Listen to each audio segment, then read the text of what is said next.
স্বয়ং আল্লাহ।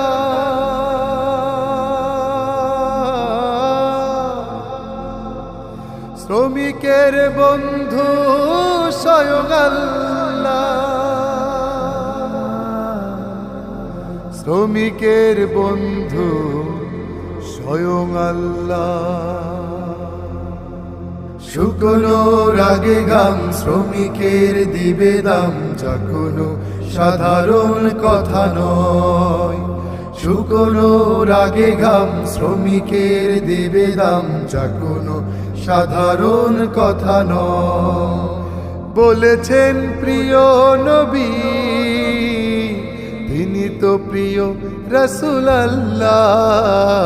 শ্রমিকের বন্ধু স্বয়ং আল্লাহ, শ্রমিকের বন্ধু স্বয়ং আল্লাহ।